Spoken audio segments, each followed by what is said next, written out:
ouvintes da Rádio Mega Brasil Online, olá você que nos acompanha por imagem no nosso canal no YouTube. Eu sou Marco Antônio Rossi e este é o Comunicação S.A., programa da Mega Brasil que destaca toda e qualquer ação de relacionamento e de consolidação de marca. Aqui também falamos sobre novas iniciativas de negócios, análises de mercado, lançamentos de produtos e serviços e de ações que impactam positivamente a sociedade. Antes de iniciarmos o programa de hoje, quero deixar aqui um convite a você que nos assiste pelo YouTube, que se inscreva no canal, curta a nossa página e clique no sininho de notificação. E assim terá acesso a esse e a outros conteúdos produzidos nesta plataforma pela Mega Brasil. Começamos o Comunicação S.A. de hoje fazendo uma referência ao governo Trump, mas não ao controverso pacote de tarifas anunciado semana passada. Vamos relembrar o dia da posse, 20 de janeiro de 2025, na rotunda do Capitólio em Washington, D.C., quando Donald Trump é empossado como 14º presidente dos Estados Unidos da América. No mesmo dia, o mundo assiste com espanto e surpresa ao anúncio em inglês do lançamento da inteligência artificial chinesa DeepSeek, que prometia rivalizar com a inteligência artificial de Elon Musk. A notícia caiu como uma bomba do lado ocidental do planeta, que até então estava focada na posse de Trump. Os desdobramentos a partir daí, o momento que vivemos ao desenvolvimento da inteligência artificial e quais os caminhos se abrirão diante de nós, é o tema da nossa conversa a partir de agora, que tenho com Cássio Pantaleone, Head de Inteligência Artificial da Quality Digital e autor premiado em 2023 com o Prêmio Jabuti com o livro Humanamente Digital, Inteligência Artificial Centrada no Humano. Ele também é membro do Conselho Consultivo da Associação Brasileira de Inteligência Artificial. Cássio, muito obrigado por estar aqui conosco no Comunicação S.A. Um prazer estar aqui com você, Rossi, no teu programa. Cássio, a primeira pergunta que nos vem à mente é qual o significado do lançamento da inteligência artificial chinesa, DeepSeek, justamente no dia da posse do todo-poderoso presidente dos Estados Unidos? Pois então, nós não podemos afastar a hipótese de que tenha sido uma mera coincidência, evidentemente. Porém, se a gente observar a audiência que a posse do Trump consegue a nível global, ela é uma oportunidade única para uma empresa que traz uma mensagem que, de certo modo, contrasta com aquilo que o Trump tem como norte filosófico sobre a política dele com relação ao próprio desenvolvimento da tecnologia. Se a gente tem, por um lado, uma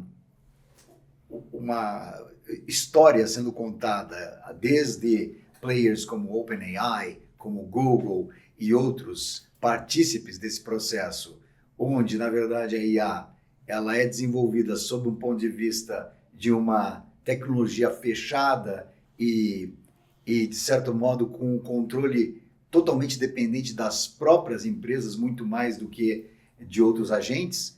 Por outro lado, a DeepSeek vem trazendo o quê? Trazendo a ideia de uma abertura, de uma tecnologia de IA mais aberta e ainda implicando com um outro aspecto do modelo americano, né? O modelo americano é um modelo que está pautado pelo desenvolvimento de chips cada vez mais velozes para que possa se dar um treinamento eficaz e um uso eficaz dos algoritmos em velocidades que a própria IA demanda para atingir os patamares que todo mundo crê que são os patamares possíveis, né? A DeepSeek joga através de uma tecnologia um tanto quanto, digamos assim, divergente, disruptiva e ao mesmo tempo buscando questões na tecnologia tradicional para tornar a LLM deles mais leve e não depender tanto desses processadores de alta performance. Então, é uma mensagem que, filosoficamente falando e politicamente falando, gera um contraste interessante no dia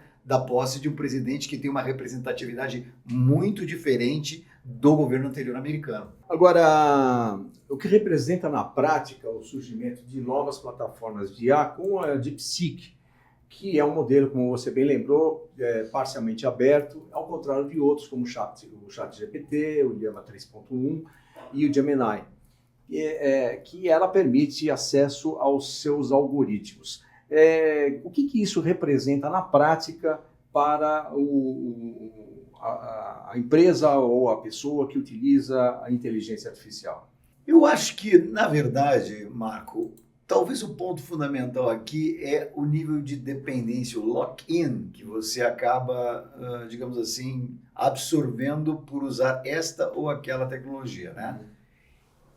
No decorrer dessa caminhada da implementação da IA nas empresas, eu acho que vai haver um certo entendimento, uma certa lucidez para o fato de que você não precisa necessariamente estar associado a uma única LLM. Ao contrário, na verdade, se nós observarmos a forma como a IA funciona conceitualmente, vamos usar o termo que a Microsoft tanto gosta, o copiloto, o copilot, né? Na verdade, as IAs, elas são, em última instância, copilots de indivíduos, de empresas, de outros agentes de inteligência artificial, de outras tecnologias. Elas são copilots, elas fazem alguma coisa, elas complementam alguma coisa que, do meu lado, eu não tenho condições naquele momento de oferecer, né?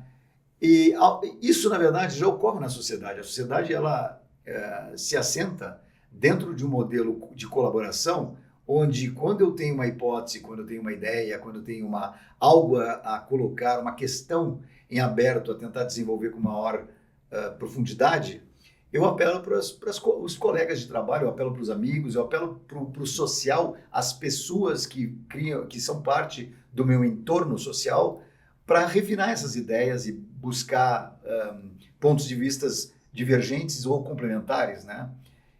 Se a gente observar isso no campo da inteligência artificial, também faria sentido que eu tivesse um escopo social de IA, vamos dizer assim, no sentido de que a pergunta poderia ser oferecida ao Llama, ao ChatGPT, ao Gemini e ao DeepSeek, e eu vou obter 4 respostas distintas. Dificilmente as respostas serão iguais.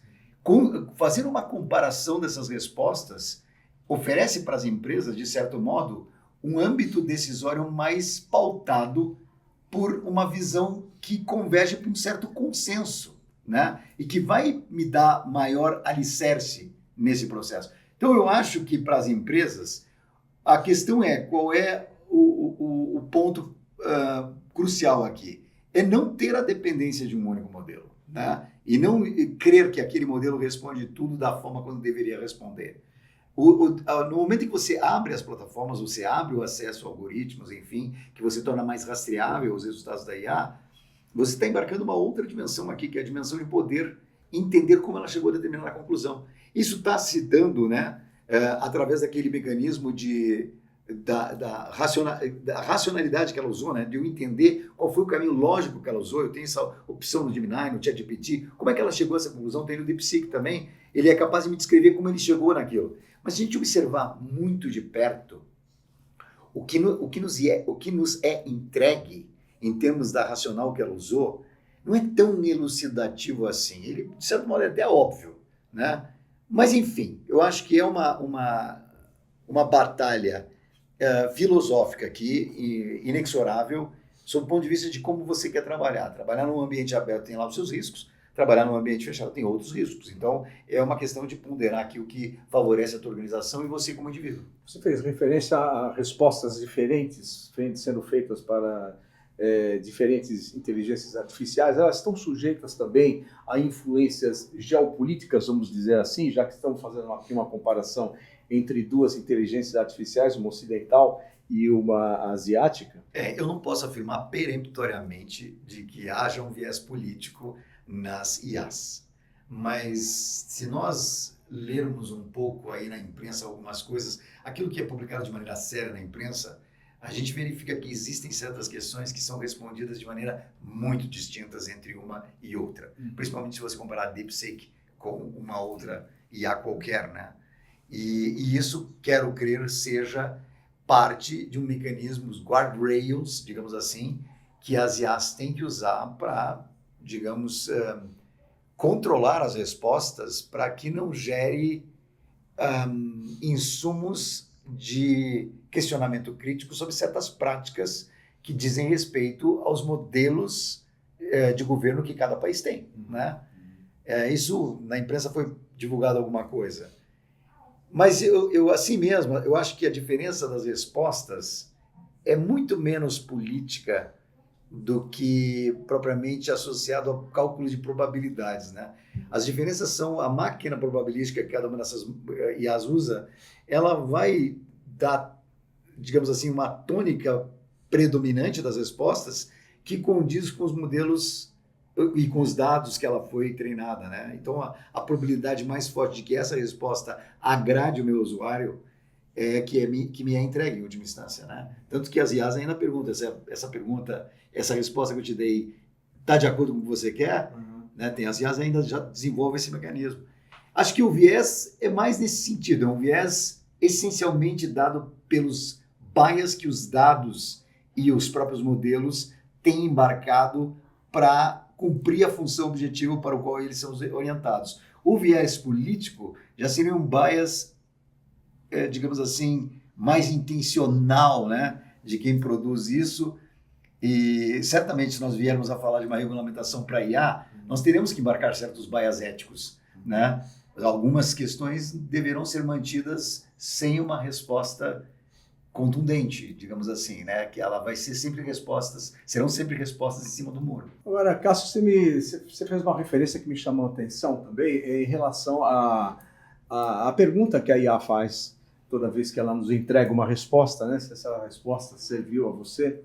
É uma postura serviçal ou é quase um desafio para se você fez a resposta certa? Isso é um treinamento? Faz parte do treinamento dela? Muito boa pergunta e que diz respeito exatamente ao refinamento da capacidade dela de processar e entregar o que você quer. Na verdade, nós estamos treinando a IA. Toda vez que eu digo, não gostei dessa resposta, prefiro esta, ela entende qual é o meu, as minhas crenças, os meus princípios e as minhas preferências, né? Principalmente as preferências.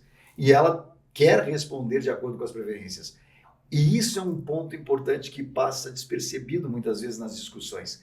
Uma IA que quer te entregar aquilo que condiz com as tuas preferências está inadvertidamente mantendo no teu mindset um vício cognitivo, né? E isso é uma área bastante sensível se a gente for pensar sobre o futuro, né? Imagine que todas as respostas que cada indivíduo venha a obter de uma IA generativa sejam sempre dadas pela preferência de como ele quer a resposta. Nós estamos criando hábitos cognitivos que vêm de fora, né? Que, de certo modo, reforçam crenças, reforçam princípios, reforçam comportamentos que não necessariamente vão dar margem a gente operar com aquilo que a humanidade operou até então e que nos trouxe até aqui, que é a arte de pensar diferente, a arte de pensar de novo, né? Como diria o Adam Grant, pense de novo.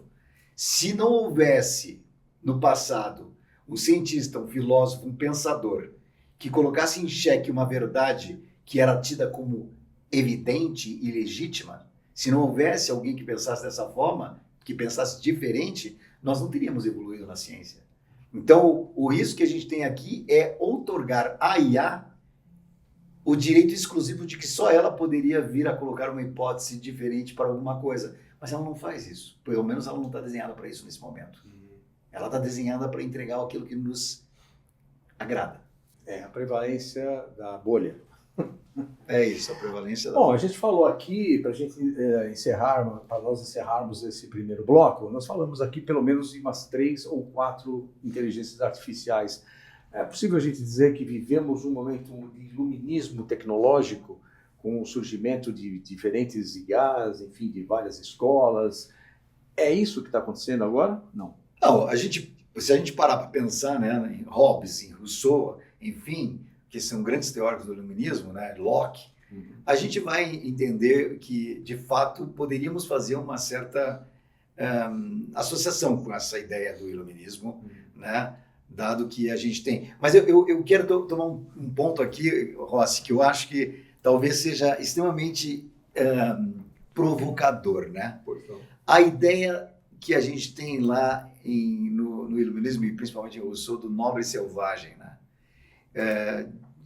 Eu parei para pensar esses dias sobre isso, de que a gente também tem essa visão de que, do mesmo modo que a gente viu o nobre selvagem como alguém que não estava digamos assim, preocupado com as hierarquias, né? Que queria uma inocência social que dava uma certa perspectiva de igualdade dentro daquele grupo, né? E também flertava com a liberdade de uma maneira muito simples, né? Onde todo mundo podia exercer as suas vozes, né? E não havia uma hierarquia como a gente tem hoje no mundo tão bem estabelecida, né? Então a ideia do Nobre Selvagem era exatamente isso, a ideia de um ser primitivo que não estava contaminado por certas questões da sociedade. E me ocorreu que, na verdade, muitas das crenças que a gente tem da IA é que a IA também não está corrompida, né, por aquilo que são os pressupostos sociais, históricos e culturais que nós temos, que ela é capaz de estar mais, digamos assim, limpa, né? Quando, na verdade, não é isso que ocorre, porque uma vez que a IA só é capaz de trabalhar com todos os dados, conhecimentos e informações produzidas pelo ser humano, certo? Ela não está isenta, ela está a priori completamente comprometida com a forma como a gente olha para o passado, né? Então, nesse sentido, eu diria que é algo que a gente tem que aprofundar uma discussão sobre isso. Eu acho que é por aí. Muito bem, estamos apresentando Comunicação SA de hoje, que conversa com o Cássio Pantaleone, o Cássio que está aqui conversando conosco sobre inteligência artificial. A gente vai para um breve intervalo e voltamos em instantes na continuidade desse Comunicação SA. Até já.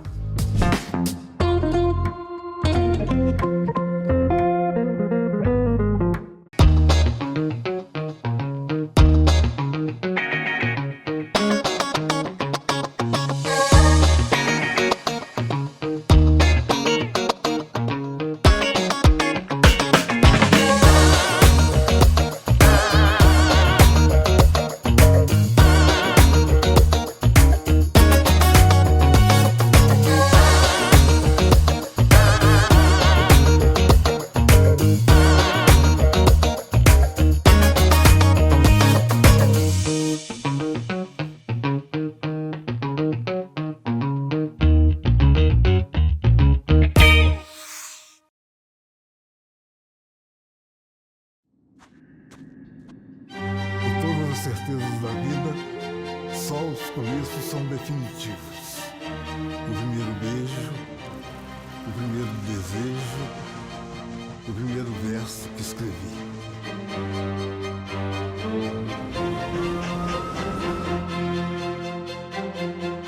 O que é uma despedida diante da imortalidade? Tempo é travesso, a vida travessia. There's nature in the music.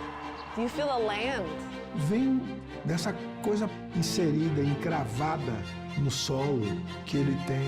One of the greatest voices of all time. É outra história, a formação dele é única. It's free. It's real. Milton Nascimento is real. Ei, Milton, a música cura.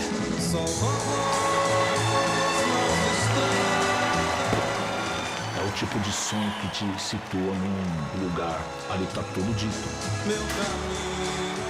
Quando eu vejo Milton, eu lembro do meu pai e dos meus avós.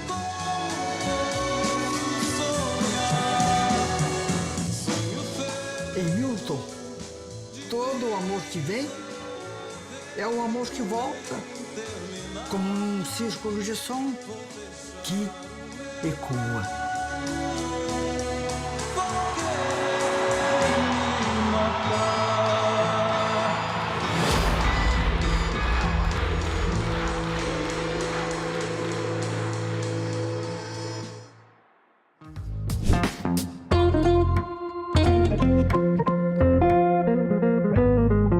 Olá, ouvintes da Rádio Mega Brasil Online. Olá, você que nos acompanha pelo nosso canal no YouTube. Estamos de volta com o Comunicação SA, que hoje conversa com Cássio Pantaleone, autor do livro Humanamente Digital, inteligência artificial centrada no humano e conselheiro consultivo da Associação Brasileira de Inteligência Artificial.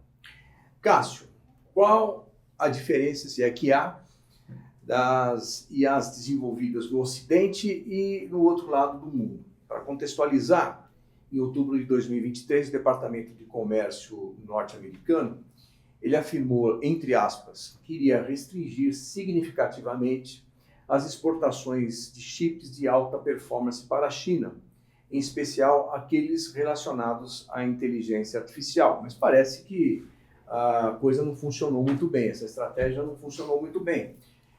Porque somente esse ano, além do DeepSeek, surgiram as IAs de outras empresas chinesas, como Humanus, a Pangu da Huawei e a Kiwei 2.5 da Alibaba. As IAs podem estar à frente de uma nova Guerra Fria? Vamos colocar na seguinte perspectiva. Existe sim uma corrida armamentista dada principalmente pela ideia de que as IAs poderão ser uma arma poderosa na medida em que elas têm a capacidade de operar, inclusive de maneira autônoma, né? Tomar decisões em situações de alta pressão. Então essa corrida armamentista existe. Quando os Estados Unidos, lá na administração do Biden, ainda decidiu que as exportações dos chips da própria NVIDIA para a China seria uma coisa que poderiam colocar uma ameaça nessa corrida armamentista, né? Houve, evidentemente, por parte da China, um movimento de buscar alternativas, né? Eles não tinham acesso aos chips mais avançados, mas buscaram alternativas, inclusive uma das alternativas que foi veiculada na imprensa é que a própria NVIDIA estava discutindo com a China uma forma de abrir uma fábrica lá, né, para desenvolver chips especificamente para a China. Afinal, o negócio da NVIDIA é vender, né, chips. Então, existe aqui um interesse empresarial, né, existe um interesse governamental e por fora tem aquele desinteresse, eu diria, da sociedade sobre o que está acontecendo. É um desinteresse. A sociedade não parece estar muito desperta para o que está acontecendo. O fato é que essas IAs novas, quando se colocou a restrição de que o processamento não teria as mesmas capacidades do processamento que está disponível para as IAs norte-americanas, o que eles fizeram? Eles fizeram exatamente nascer um DeepSeek da vida que usa técnicas que dispensam máquinas tão robustas quanto as máquinas que os americanos estão usando, né? E a técnica da DeepSeek, grosso modo, ela usa algumas visões, eu diria até setentistas, né? Da época da IA simbólica, vamos dizer assim. Porque o que acontece? O segredo da DeepSeek é que eles criaram um orquestrador de agentes, né? E esses agentes são ativados de acordo com o tipo de pergunta que chega. Então, se a pergunta entra nesse contexto, ele entrega para determinado agente responder e outros agentes que correspondem àquilo lá, ao invés de ter que trafegar por todo o modelo, né, como seria o modelo da OpenAI, por exemplo. Então, esse orquestrador, ele, digamos assim, ele economiza bastante em termos de processamento, porque ele entrega para essas IAs específicas. Eu trago um questionamento sempre nesse ponto, porque existe inclusive a grande teoria da psicologia evolucionista se dá exatamente por isso, né? Por que os humanos desenvolveram a capacidade que eles desenvolveram e nós temos muito mais dificuldade de fazer uma teia de aranha do que uma própria aranha, né? A aranha tem uma inteligência especialista, se a gente quiser dizer de algum modo, forçar isso como uma inteligência, mas vamos colocar no termo correto. A aranha é um agente especialista. Ela constrói uma teia de uma forma que ela, quando desenvolve a teia, ela deposita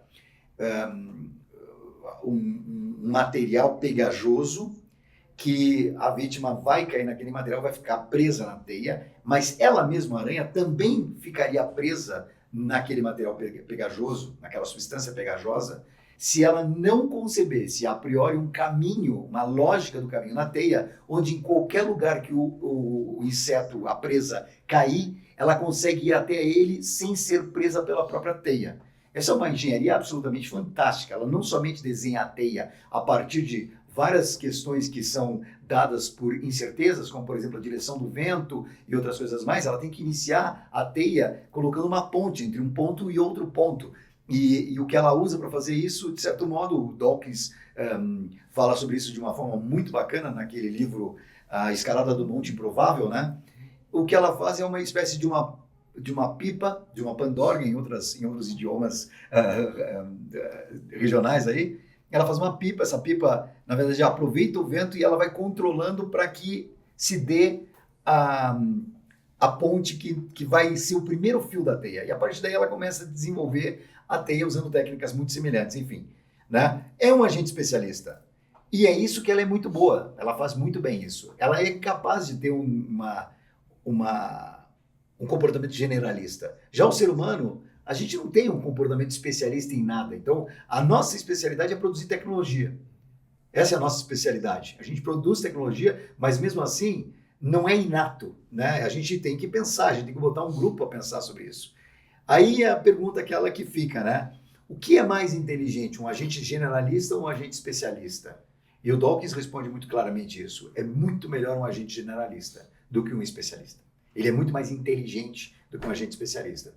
E esse é o grande trade-off que a gente tem que pensar aqui entre uma IA generalista, em tese, né, que é exatamente o que a OpenAI persegue, a Artificial General Intelligence, né, contra esse modelo da DeepSeek, que é um modelo que se apoia em agentes especialistas. Né? O trade-off aqui a gente tem que analisar o que eu preciso para a minha solução de negócio, olhando para o negócio. Olhando para a guerra armamentista, isso é um pouco diferente. Né? E as especialistas podem ter uma vantagem competitiva bem significativa contra uma IA generalista, porque a tomada de decisão é mais rápida, né? Ela é mais pragmática, digamos assim. Então, eu acho que aqui que está o trade-off e é a área que a gente tem que analisar, Marco. Agora, dentro do seu raciocínio, você, levando em consideração que o desenvolvimento de uma inteligência artificial muito se dá na relação com o humano, na medida que a gente faz as perguntas, faz os questionamentos, e isso, de certa forma, obriga a buscar esse conhecimento nesse campo generalista, é muito mais complexo você treinar um especialista, não é não? Ou não? Como é que você faz esse treinamento de uma IA com base nessa troca de perguntas ou de conhecimentos ou de provocações, quando ela não vai buscar isso nesse universo generalista, mas sim dentro de um especialista? Como é que eu falo com esse especialista? Sob o ponto de vista técnico, eu não vou arriscar dar um palpite aqui, mas eu vou dar um palpite, não um palpite, eu vou dar uma visão, que não é um palpite, né? Uma visão que eu acho que ela é conceitualmente correta. Um sistema especialista, ele trabalha dentro de um contexto fechado. Ele controla esse contexto e ele não admite variáveis que possam corromper esse contexto. Do contrário, se essas variáveis de alguma forma vier a comprometer o contexto, elas não pertencem ao contexto, porque é isso que um sistema especialista é, né? Então, eu não creio que seja mais difícil fazer um sistema especialista. Pelo contrário, eu acho que um sistema especialista é bem mais fácil que um sistema generalista. Para treinar, inclusive? Para treinar, inclusive. Porque o número de variáveis é muito inferior. O cálculo probabilístico que eu vou utilizar vai levar em consideração variáveis dentro de um contexto muito menor do que um aspecto generalista. Agora, Cássio, voltando à questão dos semicondutores, em maio de 2024, a China criou um fundo de 47,5 bilhões de dólares para ajudar a indústria de semicondutores. Com a criação de uma IA que precisa de menos tecnologia, que é mais barata para ser gerida, e qual é o destino reservado às empresas como você citou, inclusive a NVIDIA, focada em chips de alta performance, que consome muita energia no processamento, que, aliás, indo na contramão de uma pauta importante, que é a questão da transição energética, que a gente, em busca de recursos sustentáveis, né? Isso vai ser, inclusive, um tema que a gente vai tocar um pouquinho mais à frente na nossa conversa de hoje. Mas, por enquanto, a gente vai focar no destino das empresas que tinham como conceito alta performance só como chip, só como produção desse tipo de chip. Como é que fica o destino dessas empresas que estão focadas nesse tipo de desenvolvimento, diante dessa novidade que surgiu agora, de desenvolvimento de inteligência artificial com recursos muito menos, digamos, sofisticados? O mercado, de certo modo, lida bem com o fator heterogêneo, porque a heterogeneidade te dá possibilidades distintas. Eu não creio que os chips de alta performance vão perder espaço para outro tipo de tecnologia qualquer. Muito pelo contrário. Ninguém estaria perseguindo a computação quântica se o objetivo não fosse performance, porque a performance, em última instância, abre um caminho de possibilidades imenso. Porém, trabalhar com certas restrições de capacidade de processamento traz para o campo lógico e não físico, né? Para o campo lógico, que são os algoritmos, maior capacidade de criação de novos paradigmas, né? Inclusive, a gente tem que parar para pensar se os paradigmas matemáticos que a gente opera hoje, eles serão sempre, digamos assim, intocáveis, né? Recentemente, inclusive, essa é uma notícia de uma menina numa escola não me lembro onde foi, que ela descobriu uma maneira diferente de resolver um problema matemático. Uma menina do secundário, né? Do secundário não existe mais no dia do ensino médio, do ensino médio. E então, o que acontece? Existem as possibilidades da gente encontrar paradigmas distintos matemáticos que podem trazer aí um benefício. Eu acho que, por exemplo, quando a gente verifica o que a OpenAI fez, o Google fez, na verdade, né? Porque originalmente é do Google, a ideia do backpropagation não é do Google, né? É de um campo de cientistas, mas o Google acabou sendo um dos primeiros a pensar sobre isso, que acabou indo para o OpenAI, foi um artigo que foi publicado à época e tal. O que a gente percebe é exatamente isso, as técnicas que surgem por conta dos problemas que a gente tem pela frente, essas técnicas que se apoiam em modelos matemáticos, são reinventadas. Então, a ideia de você ter restrições traz novidades no campo lógico dos algoritmos. A ideia de você ter superprocessadores traz possibilidades de você criar outras dimensões de uso para IA cuja velocidade seja importante para cumprir o objetivo.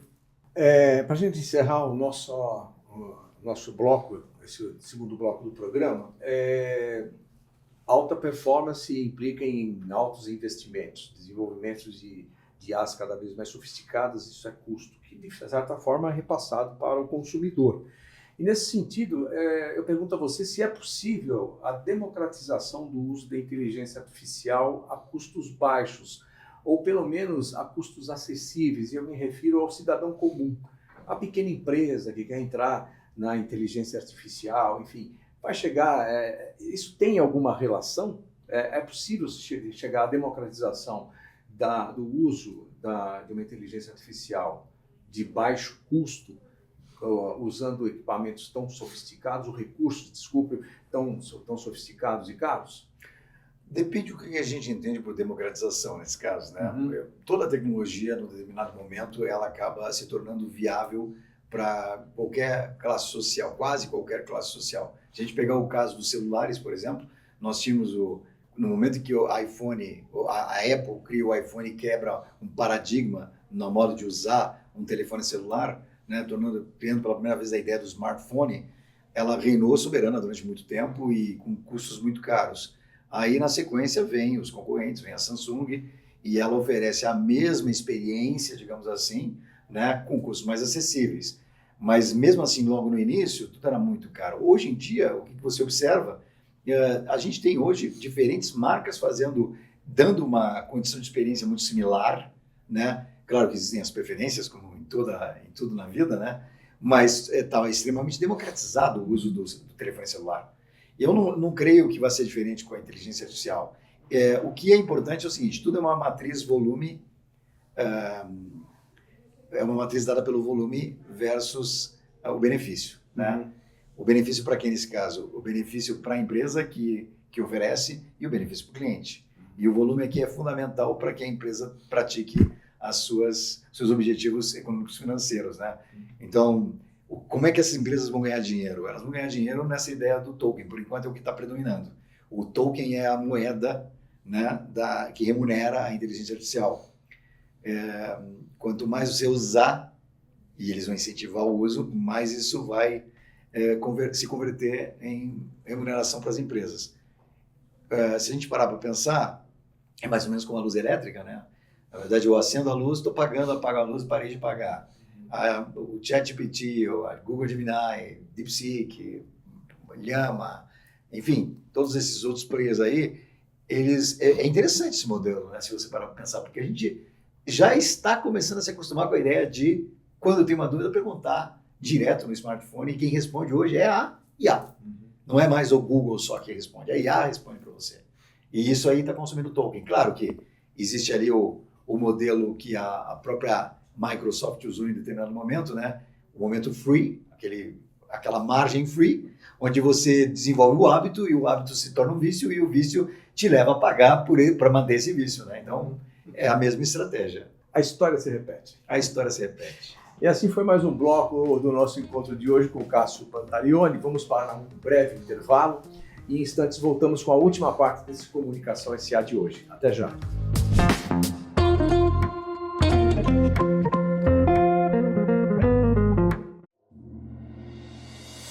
O planeta está mudando.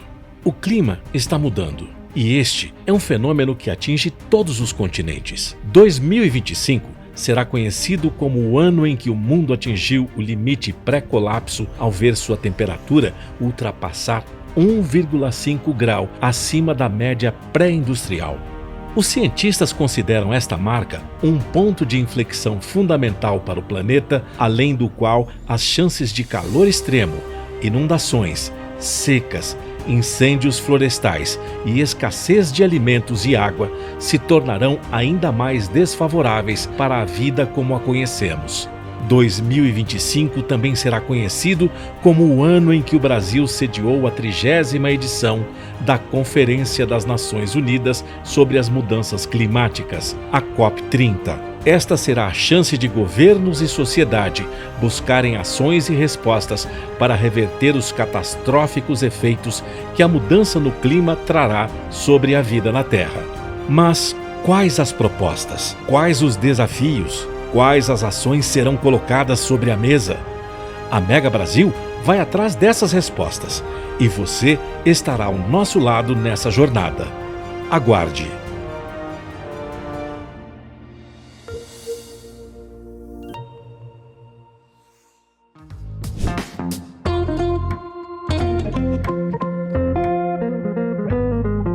Olá, ouvintes da Rádio Mega Brasil Online, olá você que nos acompanha pelo nosso canal no YouTube. Estamos de volta com o Comunicação SA. Meu convidado de hoje é Cássio Pantaleone, autor do livro Humanamente Digital, Inteligência Artificial Centrada no Humano, e também conselheiro consultivo da Associação Brasileira de Inteligência Artificial. Cássio, a corrida pelo protagonismo da criação de IAs de alta performance passa necessariamente por aspectos ambientais. Eu digo isso porque, afinal, superprocessadores implicam em alto consumo de energia. E geração de energia passa também, necessariamente, por aspectos ambientais. Essa corrida das IAs pode alavancar o desenvolvimento de outras cadeias de suprimento essenciais a ela, como a geração de energia limpa e sustentável? Em outras palavras, esse episódio nos obriga a revisar processos e propósitos daquilo que criamos e naquilo que investimos? Excelente pergunta também. Tem um livro da Kate Crawford chamado Atlas da AI, onde ela aborda esse problema da matriz energética para alimentar os sistemas de IA, os sistemas de blockchain, enfim, mas principalmente IA nesse momento, que é o hit do momento, né? Uhum. E ela também fala de como a gente pode trazer para o planeta uma visão sustentável a longo prazo. Vai haver, invariavelmente, uma revisão do modo como a gente consome essa energia, do modo como a gente gera energia, né? A geração da energia de maneira sustentável, ela ela é uma pauta que, por mais que a pessoa seja avessa à ideia de compromissos climáticos e sustentáveis do planeta, vai se tornar uma tônica que as empresas vão ter que desenvolver, porque tudo é uma questão de limites, né? Uma questão de limites, tudo tem o famoso trade-off. Então, eu acredito que vai haver uma reinvenção do modelo de geração de energia de maneira que se torne mais sustentável. Vai haver uma preferência por esse modelo. Porém, isso não se dá da noite para o dia, isso leva muito tempo, né? O aspecto do lado do consumidor dessa energia, eu diria que vai se dar do mesmo modo que a gente tem hoje na administração dos nossos orçamentos familiares, né? Tudo vai depender da necessidade versus resultados que a gente obtém, né? É aquele momento que você tem que decidir entre usar IA ou não usar IA. Né? Você tem um time frame para resolver um problema. A IA vai se tornar uma coisa extremamente indispensável. Vai se tornar extremamente indispensável. Como máquina de completar, como eu falo, né? Porque a IA é isso que ela é, em última instância, uma máquina de completar. Mas isso é papo para outro programa. Né? Eu acho que é por aí, Marco. Não posso te dizer alguma coisa mais precisa sobre isso, mas o caminho nós sempre reinventamos as tecnologias para poder superar as dificuldades que a própria tecnologia acaba impondo, né? É verdade. Essa semana, inclusive, trocamos algumas mensagens a respeito disso, né? O surgimento de um centro de processamento subaquático, o primeiro que está sendo colocado em construção agora na ilha de Hainan, na China, no sul da China. E uma outra coisa que também me chamou muita atenção, Cássio, é um projeto de uma estação solar estacionada na órbita terrestre, captando energia diretamente do Sol e transferindo energia por meio de micro-ondas. Isso tudo deve, de certa forma, ser relacionado à inteligência artificial, porque muito desses projetos devem ter uma participação muito forte de IA. Sim. Né? E seguramente a gente vê esses fenômenos acontecendo, essas coisas fantásticas acontecendo hoje muito no continente asiático, nem tanto no Ocidente, onde a gente fala muito sobre preservação ambiental e tudo mais. Mas espero que sirva pelo menos de inspiração para a gente aqui desse lado do mundo, né? Sim. Já temos tecnologia e cérebro para isso também, e IAs também, né? Bom, vamos a uma questão aqui, Cássio, que assombra um pouco o imaginário das pessoas, quando o assunto é inteligência artificial e especificamente o impacto da inteligência artificial no ambiente produtivo. Aquela coisa de mão de obra humana sendo substituída pela inteligência artificial. Uma recente matéria da Reuters nos trouxe um estudo apresentado por uma pesquisadora da Universidade de Toronto em uma conferência do Banco Central Europeu, que apontava que, de fato, esse impacto ele é bastante forte num primeiro momento, mas que, passada essa onda de adaptação, as empresas que aderiram à IA, as empresas que foram pesquisadas e que aderiram à IA, nos seus processos, elas aumentaram significativamente a sua produtividade. Se isso é verdade, Cássio, como superar essa primeira fase poupando a mão de obra, esse ambiente humanamente digital? Essa é a pergunta que eu mais gosto de comentar, na verdade, Marco, porque ela flerta diretamente com aquilo que eu comecei a fazer lá atrás, ainda em outubro de 2023, que foi muito bem aceito, a ideia foi muito bem aceita pela Quality Digital, e a gente acabou criando a divisão em função disso. O que acontece? Primeiro equívoco que muitos executivos cometem é imaginar que você tem um processo e esse processo depende de humanos, então se você quiser melhorar, você simplesmente coloca uma IA que é capaz de operar esse processo de uma maneira que dispensa a parte humana do processo. Né? Eu costumo dizer o seguinte, se você tem esterco dentro da tua sala e colocar IA para cuidar do esterco, você vai ter IA com esterco, ou esterco com IA. Não muda nada, né? Então, um processo ruim não vai ser a IA que vai resolver. Quando você põe o ser humano no centro da equação, algumas perguntas saltam imediatamente quando você vai analisar uma situação desse tipo. E aqui tem tanta coisa que eu poderia dizer, Marco, mas eu vou tentar resumir ao máximo, tá? Porque aqui é uma área realmente muito ampla de discussão. Eu sei que, por exemplo, dentro da área de tecnologia, alguns colegas me veem como, digamos assim, um tanto quanto não é visionário a palavra, mas sonhador, vamos dizer assim, né? Sonhador, mas eu acho que e como se a minha crítica fosse uma crítica muito acirrada, né? E na verdade não. O que ocorre é o seguinte: conhecendo o ser humano, quando você tem um processo na empresa, você coloca o processo por causa de um ser humano. Não é por causa da empresa, é porque existe alguma coisa que estava saindo de rota, então você cria um processo, você engessa o comportamento do ser humano. E aí o que ocorre ali naquele momento é que esse processo engessado, para que o ser humano que vai operar o processo não seja julgado de maneira inadequada, dizendo que ele não sabe o que está fazendo, ele tenta cumprir rigorosamente o que o processo rege. A partir daí, existe um outro ponto que é o resultado do processo. Cumprir o processo é uma coisa, outra coisa é o resultado do processo. O processo dá um resultado X e a gente se esforça para que ele continue dando aqueles resultados na mesma medida, né? Em suma, não tem nada a ver com o que a IA pode fazer por você nesse momento. Nada a ver. Porque dizer que eu simplesmente vou pegar o processo, olhar para o processo e aplicar a IA, já é o equívoco preliminar, essencial. O que você tem que pensar é o seguinte: por que eu criei o processo? Em que momento da história da minha organização, do meu empreendimento, da minha empresa, eu criei esse processo e por que eu criei esse processo do jeito que ele é? Segundo é por que as pessoas que operam o processo operam do modo como elas operam, ou seja, elas cumprem rigorosamente as instruções do tripulante, né? E por que eu me esforço por aqueles resultados? Porque aquele resultado ainda continua sendo importante para mim daquele modo. Colocar isso em questão é que te dá uma dimensão do uso da IA muito mais libertária do que o uso de IA simplesmente para resolver um processo. Eu vou dar um exemplo claro. Quantas empresas hoje, fornecedores, trabalham com os clientes de uma forma geral, oferecendo soluções de IA onde o objetivo é criar um bot. É um chat que vai conversar com o teu cliente para resolver problemas do cliente. Gente, vamos parar para pensar. Por que os problemas com o cliente ocorrem em primeiro lugar?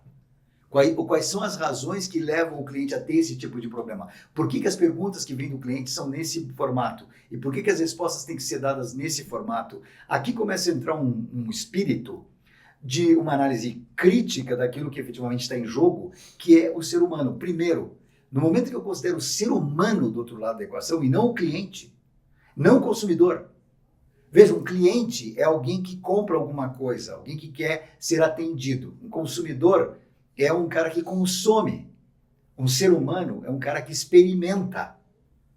Ele experimenta com base no quê? Com base numa condição que ele vive naquele momento. Ele tem uma condição específica, ele pode estar sob pressão na família, ele pode estar sob pressão no trabalho, ele pode ter passado por qualquer coisa e eu não sei nada sobre esse indivíduo, nada sobre essa pessoa, né? Eu olho para ele como um cliente. E quando, na verdade, eu olho para ele como uma pessoa e eu olho para a pessoa que opera o processo, eu olho para a pessoa que responde o processo, a pessoa que depois que o ChatGPT exauriu todas as respostas possíveis é envolvida para resolver um problema, quando eu olho para essas pessoas, eles vivem o mesmo dilema. Então, quando a gente tem que implementar uma IA, a gente tem que implementar uma IA sob o ponto de vista de, primeiro, o contexto cultural da empresa, o jargão corporativo e a cultura organizacional, efetivamente. E da mesma forma do lado de lá. O que acontece nessa pesquisa da cientista lá da Universidade de Toronto, que é interessante, é que ela, digamos assim, de maneira muito prática, ela mostra o seguinte: implementei IA, a primeira coisa que eu tenho é o quê? Um mau desempenho. Eu tenho uma queda de produtividade. Por quê? Porque as pessoas não sabem lidar, elas estão tentando usar a mesma coisa que elas já usavam, não foi feito um trabalho a priori. Aí o que acontece? Com o andar das carruagens, as melancias se acomodam e aí, a partir de um determinado momento, a produtividade começa a acontecer. Quando nós, a Quality Digital, vimos isso pela primeira vez, a gente pensou, nós temos que trazer uma solução para aquilo que eu costumo dizer o seguinte: tem que ser a prova de falta de vontade ou de falta de percepção. Né? Tem que ser a prova de falta de vontade e falta de percepção. Nem todo mundo percebe da mesma forma alguma coisa. Então, a gente tem que criar um instrumental com IA generativa, por exemplo, que corresponda a essa missão. E foi isso que a gente acabou fazendo. O tema do artigo da cientista é ótimo, porque coloca, na verdade, em pauta aquilo que as empresas mais têm receio hoje, de gastar dinheiro com IA e não ter o resultado que ele espera. O cientista em questão é a Cristina McHerron. Cássio, vivemos aí um mundo marcado por diferenças, né? Marcado por diferenças, por conflitos, por retaliações, e talvez o episódio mais recente que estabeleceu esse cenário belicoso no mundo não se refere a guerras como a de Israel e Hamas, Rússia e Ucrânia, mas ao pacote de tarifas impostas pelos Estados Unidos, que literalmente dividiu o mundo entre nós e eles. Diante disso, diante dessas reações ao pacote de tarifas, é possível pensar no desenvolvimento colaborativo em torno da IA em prol da humanidade. seria assim, uma ferramenta, seria possível desenvolver uma ferramenta capaz de driblar tantas diferenças, de promover maior colaboração entre a comunidade global e a pesquisa? Ou esse é um sentimento tão nobre que está longe da percepção do Homo sapiens? Uau!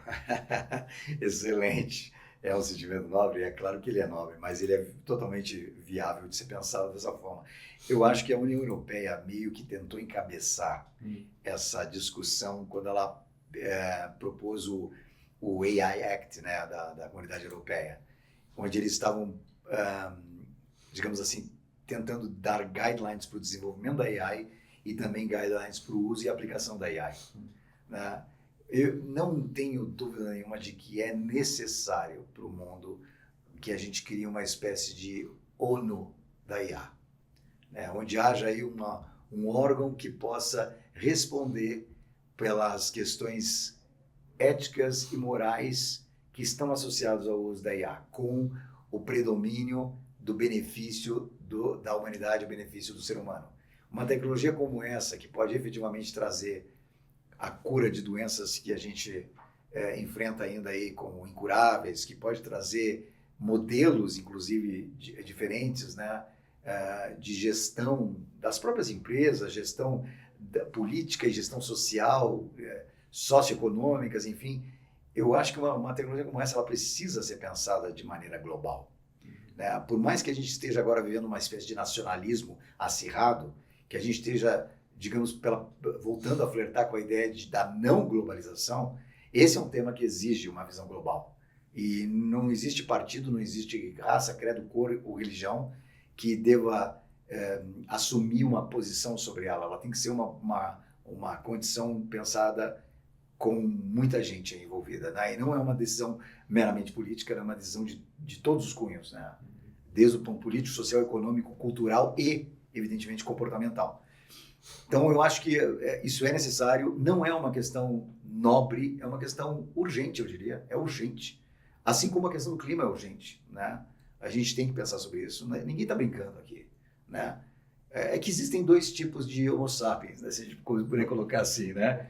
Existem os oportunistas, os que pensam como machos alfas, os que querem que as coisas sejam feitas a fórceps, e aí eles trazem problemas contínuos para a jornada de desenvolvimento da humanidade, da economia, de tudo. Eles trazem problemas contínuos exatamente por essa visão cabeça dura de querer fazer as coisas do jeito que ele acha que tem que ser feito.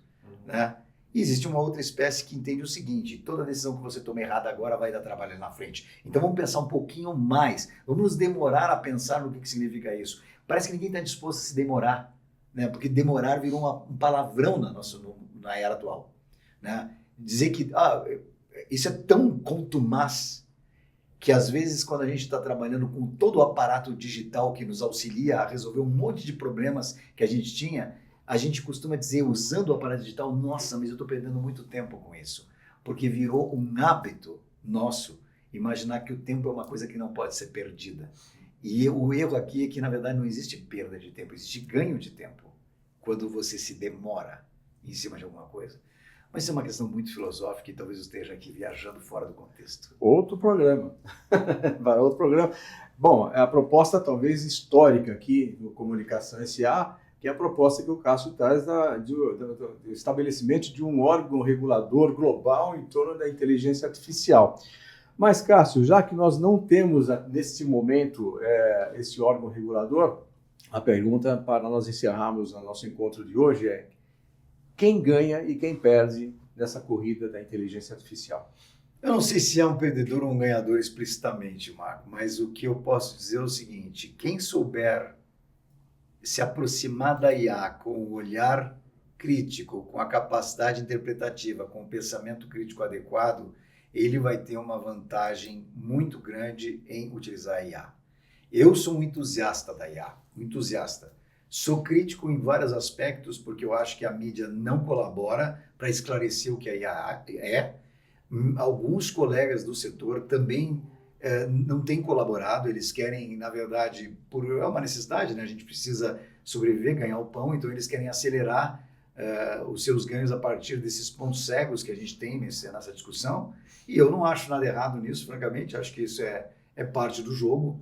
Mas, de novo, eu gostaria de inspirar todas as pessoas que ouvem o teu programa, inclusive, a se aproximar da IA com esse olhar de que ela é muito mais benéfica do que maléfica, mas que para eu tirar a vantagem dela nos moldes em que pode me trazer como indivíduo, como empresa, como sociedade, uma vantagem específica, uma vantagem competitiva, seja lá o que for, ela tem que ser uma aproximação pautada por um pensamento crítico. Não dá para assumir que aquilo que a IA dá como resposta é a melhor resposta. Ela é a provável melhor resposta, não necessariamente a possível melhor resposta.